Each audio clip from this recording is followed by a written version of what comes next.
Allez, on se retrouve aujourd'hui sur le numéro 33. Numéro 33, c'est l'assemblage de notre chevalier Judicator et de ses Griffdog. C'est plutôt très très bien, parce que là on adore, enfin moi j'adore les Griffdog, je les trouve super sympas. Et puis là en plus on va être sur une figurine qui va être assez rapide à préparer, à monter, à découper, enfin voilà. On a d'un côté de notre grappe, en plus c'est une figurine qui est assez récente, mine de rien, elle est de 2021, donc c'est pas si vieux que ça. Donc ça veut dire qu'en termes de qualité de figurine, on va être plutôt très très bien. La position en elle-même est elle aussi plutôt très très bien, je trouve. On est sur un truc hyper dynamique, je trouve, avec l'archer comme ça, le chevalier Judicator qui bande son arc avec un appui sur une ruine. Je trouve ça très très cool. On a deux têtes, hein. Il va falloir choisir donc entre une tête casquée et une tête non casquée. Autant d'habitude, j'aime beaucoup les têtes non casquées parce que ça m'oblige à peindre de la peau. Autant là, je sais pas trop. Je vais regarder ça. Bon, pour la découpe, j'ai pas l'impression qu'il y ait de grandes difficultés. Peut-être là sur les flèches, il y a peut-être un tout petit peu de fragilité. Non, la plus grande complication qu'on pourra avoir, c'est sur l'arc, évidemment. Donc on va faire très attention à ne pas le casser. On a, attention là, des petits éclairs hein, sur le retour de l'arc. De la corde, mais sinon c'est à peu près tout. Ce que je disais aussi pendant la vidéo de découverte, c'est peut-être là sur la bannière du carquois. Voilà.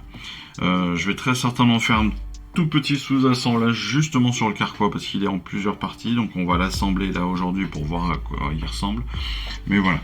Après pour la figurine en elle-même, pareil, si sous l'assemblage il y a, et je pense qu'il y aura, ce sera clairement la cape que je laisserai de côté.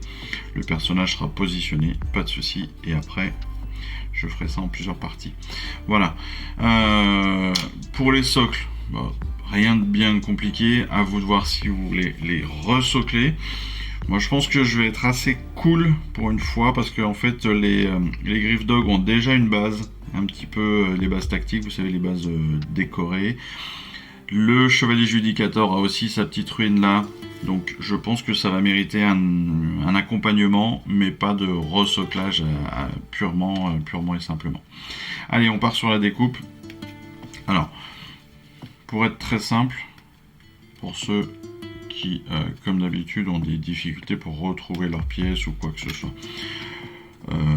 Là, sur cette grappe-là, honnêtement, il n'y a rien de particulier pour la simple et bonne raison que vous avez quasiment une partie qui est presque entièrement dédiée au chevalier et l'autre partie qui est pour les Griffdog.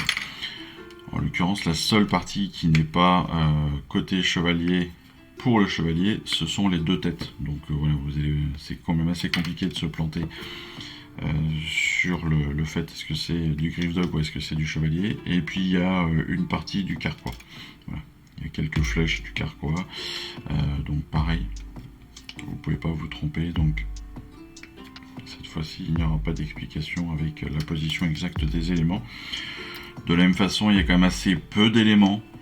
Il y a beaucoup de points de coupe, mais il y a assez peu d'éléments. Donc même là, même pour ceux qui sont pas très doués avec les manuels, vous allez retrouver vos petits très très très facilement. Hop, allez, on arrive. On l'a sur cette première partie, sur la entre guillemets la plus délicate avec l'arc. Pour la préparation de l'arc, n'oubliez pas, voilà, vous le prenez bien dans les mains, vous faites bien attention à où est-ce que vous allez le tenir pour le préparer. Mais sinon, ouais, même pas de difficulté particulière, même pas de fragilité particulière, très honnêtement.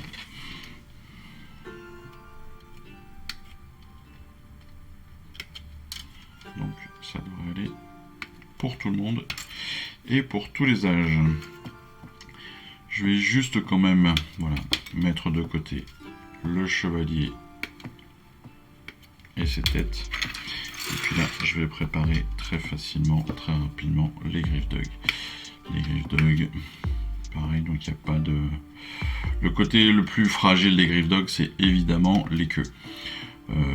Mais elles sont quand même assez épaisses et elles se tordent pas en plus, d'après ce que je suis en train de faire. Elle s'est même pas tordue d'un iota. Donc comme quoi, il n'y a même pas de grand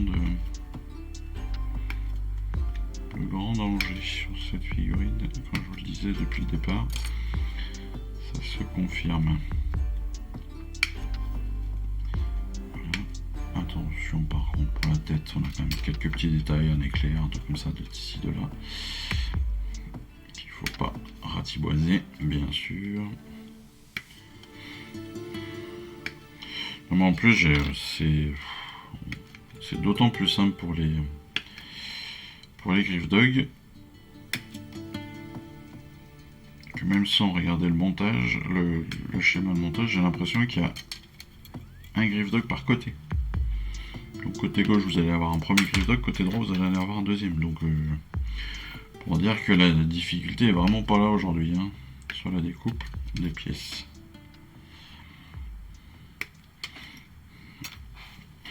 Même sur la peinture, je pense qu'on ne sera pas d'une grande difficulté non plus. Je vérifie comme toujours que je n'ai rien oublié, ce qui est bien le cas. Donc on a nos 3 figurines préparées, en tout cas semi-préparées, vous voyez, voilà. C'est bien ça. On avait vraiment côté gauche, côté droit, et toutes les pièces étaient dépendantes du côté que vous aviez. Donc on était... c'est vraiment ultra simple cette découpe pour une fois. On se retrouve dans quelques instants. Donc, comme d'habitude, on va préparer tout ça. On va gratter, hein, comme d'hab. Alors, vous le savez maintenant, vous savez tous faire. Mais vous faites attention évidemment au maximum de détails. Vous savez où est-ce que vous allez couper parce que vous avez un petit point blanc qui s'est formé. Donc vous allez venir gratter avec votre rébarboire, avec votre lame, avec ce qui vous est le plus pratique, le plus utile, le plus facile pour vous. Et puis surtout, voilà, prenez le temps, prenez soin de ce que vous faites. N'oubliez pas que ça reste quand même fragile, les queues en particulier et la corde de votre arc, pardon. Donc n'oubliez pas que pour ces éléments les plus fragiles, voilà, vous tenez bien les éléments pour pas les abîmer, pour pas les plier, et puis après vous grattez gentiment. Voilà. Encore une fois, le plastique est fait pour, et honnêtement, ça se fait très très bien. Vous avez vu que là, en quelques instants, tout en vous parlant, j'ai déjà quasiment fini la première partie de mon premier Griff Dog. Je suis même en train d'enlever les petites lignes qui vont bien. Vous voyez que c'est très simple. Voilà, j'avais envie pour une fois de vous remontrer un tout petit exemple de comment est-ce qu'on gratte. Mais voilà, c'est vraiment pour vous montrer, c'est vraiment pour la caméra, hein. Et puis voilà, après dessous, là, libre à vous. Certains les grattent pas. Moi je gratte tous, c'est plus simple. Mais là, sous les pieds, sous les attaches qui vont aller dans les socles, chacun fait bien ce qu'il veut. Allez, on se retrouve tout de suite, on prépare tout ça. Allez, comme convenu, on se retrouve tout de suite pour le montage de nos figurines. Pour le montage de nos figurines, ce que je disais tout à l'heure, c'est que ça va être super simple en fait. Pourquoi ça va être super simple? Parce que tout simplement nos figurines sont très simples. Pourquoi? Parce qu'on n'a que très peu de pièces. En plus, l'assemblage en lui-même, il est simpliste au possible. Enfin voilà, bon, il n'y a vraiment aucune difficulté dans notre montage pour une fois. Donc on est un petit peu comme sur les Archers Lune-Clan, hein. Là, voilà, c'est pas pour ceux qui aiment pas monter. Vous allez même pour une fois presque vous régaler parce que c'est tellement facile. Et voilà, il n'y a pas de, je vous dis, il n'y a pas de difficulté particulière, il n'y a pas de problématique particulière en termes de préparation. Vous l'avez vu, hein, c'était pas non plus, on n'est pas comme sur certaines figurines où on galère un petit peu. Là, il n'y a rien, ça se découpe tout seul, ça se prépare tout seul.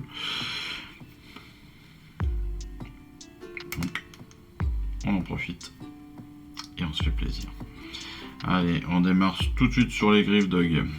Pourquoi? Bah parce que c'est ce qui est le plus simple aussi à monter. Donc le plus rapide. Hop. Voilà, on fait attention comme d'habitude. On appuie là où il faut. On fait en sorte de ne pas avoir trop de résidus de colle. Mais on fait en sorte surtout de bien combler les petits interstices. Alors attention là sur la peinture parce qu'on a quand même, vous avez le collier là de votre griffe d'Hug et à l'intérieur du collier il y a un petit éclair. Donc pour la peinture il faudra juste y faire gaffe. Voilà.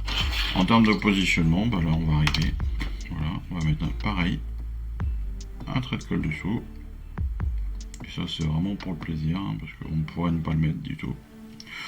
Là je le mets directement comme ça. Mais on pourrait ne pas le mettre pour faciliter la peinture. Voilà.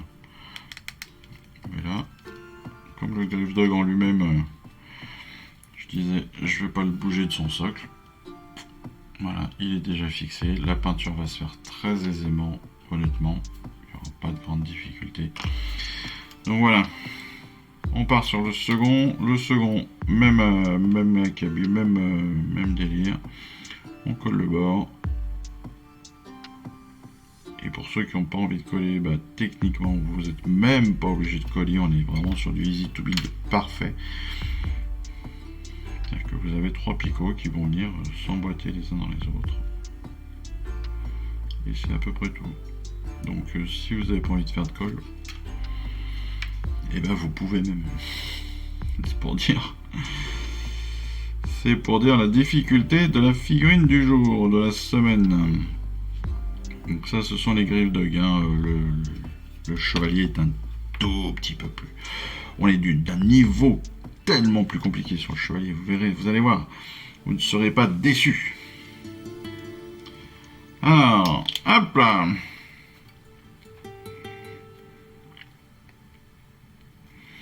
En plus, ça s'emboîte vraiment parfaitement. Donc, vous voyez ce que je disais tout à l'heure. On a là aussi sur au niveau donc du collier du griffe d'Hug, on a un petit éclair ici. Donc ça, il faudrait y faire attention. Pareil pour ceux qui le souhaitent, c'est pas obligatoire. D'autant plus qu'une fois qu'ils sont insérés, et mine de rien, ils ne bougent plus. Mais là, voilà, moi j'ai envie. C'est assez rare que je colle les socles et que je les colle en plus du premier coup. Mais bon, là je me sens hyper confiant. Je me sens très confiant sur cette peinture, sur ce collage. Ils sont hyper dynamiques quand même, hein, ces griffes d'Hug là. Juste sur la patte avant, il est très très beau, je trouve. Honnêtement, il est magnifique. Honnêtement, c'est magnifique. Allez. Bon. Ta première chose à faire, c'est de prendre la décision sur la tête. Est-ce que vous voulez la tête, donc, non masquée, avec la grande chevelure, ou à l'inverse, la tête masquée avec cette grande coiffe un peu à la romaine. Honnêtement, pour une fois, je pense que je vais prendre celle-ci. Elle me plaît bien. Elle me plaît bien. Et elle change un petit peu en plus, je trouve, de l'habituelle position. Et puis la coiffe habituelle qu'on retrouve maintenant pas mal dans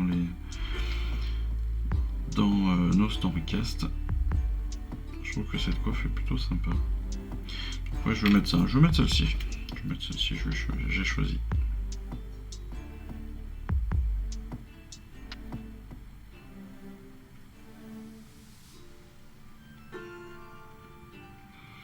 Hop là. On fait le tour, comme toujours. Là, je t'ai point de colle qui va bien. Alors, évidemment, il a la tête tournée. D'accord ? Il a la tête tournée parce que il est en train de viser. Voilà. Donc ne vous étonnez pas que la tête soit vraiment embarquée sur le côté. C'est tout à fait logique. Ensuite, et bien, comme d'habitude, vous montrez les picots qui vont bien et vous êtes bon.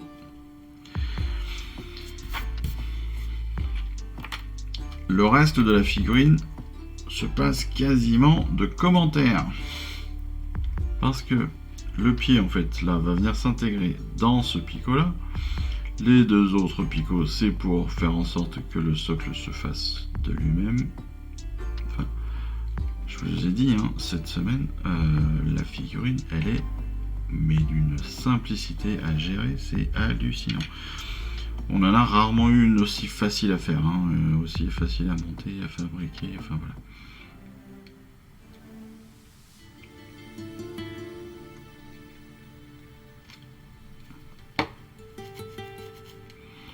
Là, vous avez juste donc à intégrer, donc comme je vous disais, le pied à l'intérieur. Voilà. Derrière, vous refermez avec l'autre partie du socle. Pareil, vous coincez le pied aussi à l'intérieur, donc tac, vous fermez, vous pincez, vous fermez les picots et c'est réglé. Votre socle est terminé, votre figurine est aussi quasiment terminée.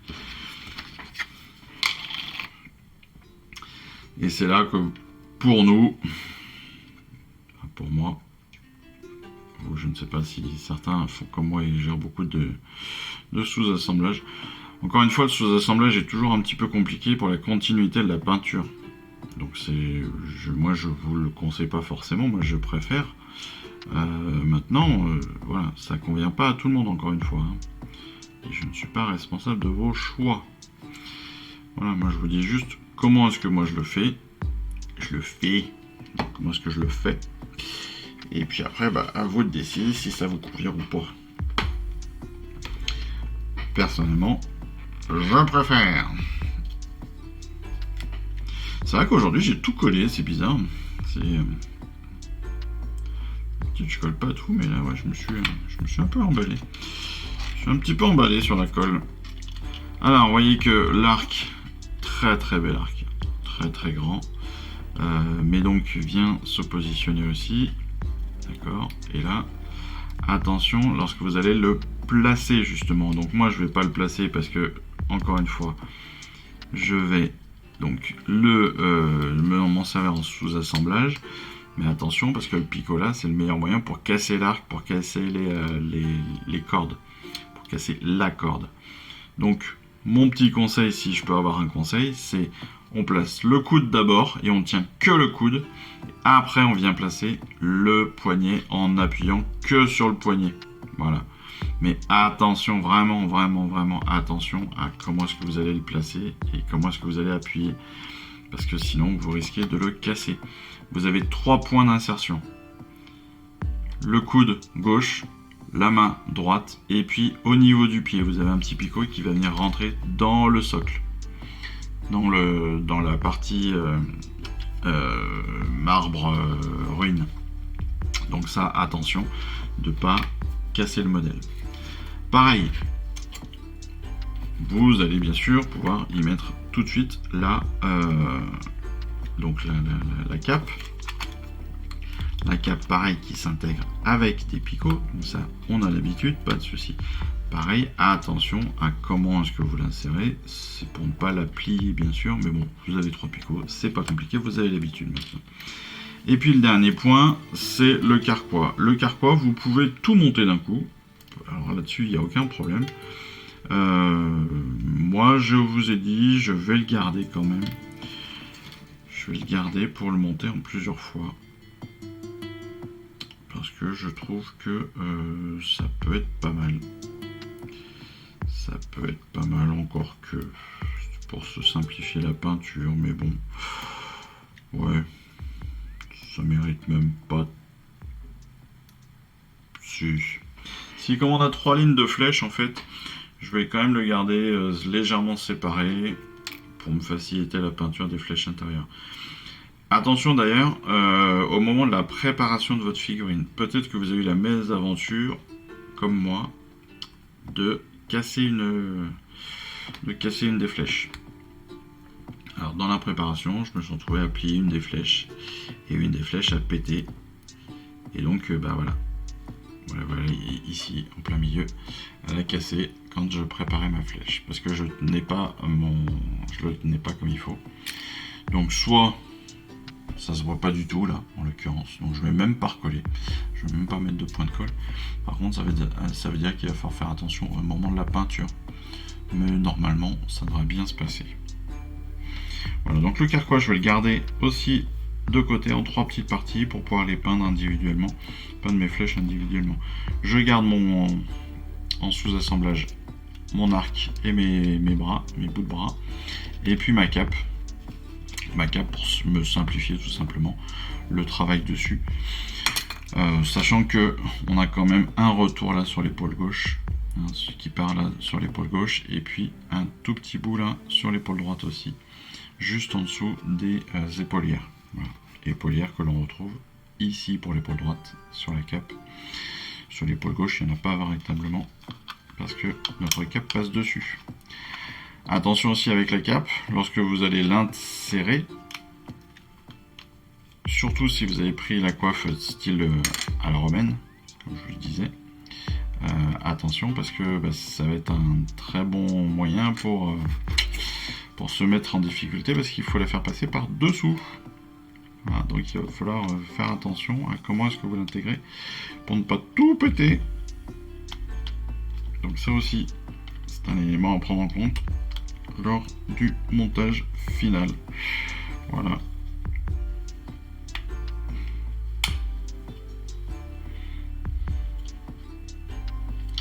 Je vais l'intégrer, je vais peut-être pas pouvoir la sortir ici. Bon. Voilà, et bien écoutez, on s'arrête là. Vous avez compris que moi le montage, il se termine comme cela. Donc on a nos deux griffes dog magnifiques, vraiment, avec une position hyper dynamique, d'autant plus par rapport aux autres. Notre chevalier judicateur, donc, que je garde en 4 éléments, le socle avec donc la ruine et le chevalier à proprement parler, son avant-bras gauche, sa main et l'arc d'un autre côté, son carquois, et puis donc sa cape. Voilà, ça que je montrerai après. Je crois que c'est tout pour aujourd'hui. J'espère que cette toute petite vidéo vous aura plu. Vous voyez que le montage est encore une fois très facile, très rapide. On se retrouve donc très rapidement pour la peinture surtout. On se retrouve aussi très rapidement pour les règles et les batailles de la semaine, je l'espère. Et puis en attendant tous ces petits moments-là, écoutez, moi je vous souhaite une excellente fin de semaine. Puis je vous dis surtout à très très vite. Allez, je vous embrasse. Ciao, bye bye. Je vous remercie d'avoir suivi cette vidéo. Si ça vous a plu, eh bien abonnez-vous, lâchez un petit like et un commentaire et suivez-moi sur Instagram. Instagram où je poste régulièrement des photos de mes dernières réalisations et dernières peintures. Et puis comme il est maintenant de tradition sur la chaîne, je vous souhaite une excellente fin de journée et surtout, lisez bien, collectionnez bien, assemblez bien, peignez bien et jouez bien. Allez, je vous embrasse et puis je vous dis à très vite. Allez, ciao, bye bye.